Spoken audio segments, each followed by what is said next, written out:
Would you literally risk your life to save your love? Claire Caitriona Balfe took the leap of faith of leaping off a British Navy boat with the hope of actually reaching land and somehow warning Jamie that he would be arrested and possibly hung when he reached Jamaica.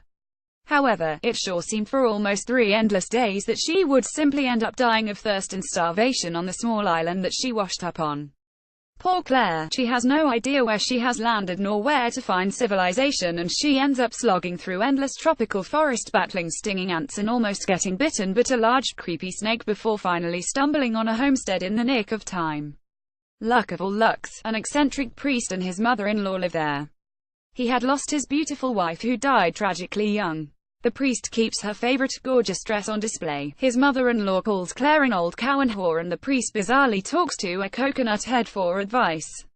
But he is English, and he and the grumpy mother-in-law nurse Claire back to health. This definitely was not the most gripping episode of Outlander this season. Neither is it the most plausible. In fact, this season, based on Diana Gabaldon's novel Voyager, is the least plausible in the entire series. That's because Voyager itself requires readers to accept a whole series of unlikely events in order to move the Outlander plot forward.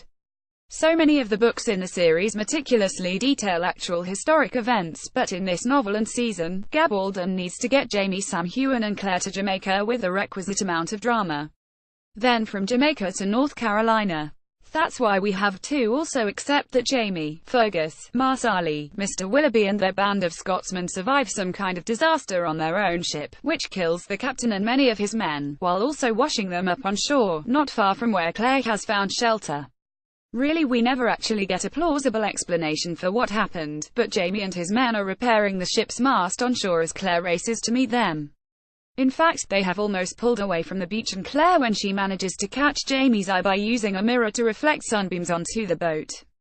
As one of the Scotsmen on the boat says to Jamie, your wife turns up in the most unlikely places. Yes, she does. But then, so do they all.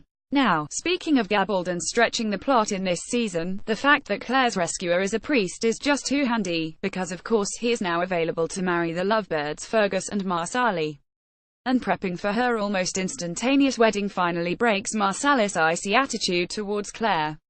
After all, Marsali needs someone birth control advice. She has noticed that Claire doesn't shrink from Jamie's touch, like her mother Leary did. I want to be with Fergus the way you are with Daddy Jamie and not have a bairn, she confides.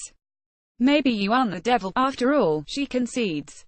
Breakthrough. The best breakthrough of the episode, however, is during the wedding ceremony when the priest needs a last name for Fergus, who has no idea of who his biological parents actually are.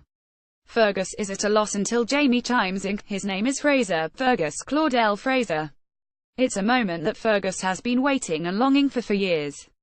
Jamie has been his unspoken surrogate father, and now he's stepping up as a real father. Also, let's give kudos to Fergus for proudly standing up for the strong, outspoken Marsali. She speaks her mind and it's one of the things I love about her, he tells the priest. Okay, so now, Jamie and Claire are back together, having hot reunion sex. Marsali and Fergus are married and the merry band are on to Jamaica to find young Ian, while dodging the British Army and the gallows. Let's hope next episode is more reality-based and gripping. Do you agree, Hollywood lifers? Let me know.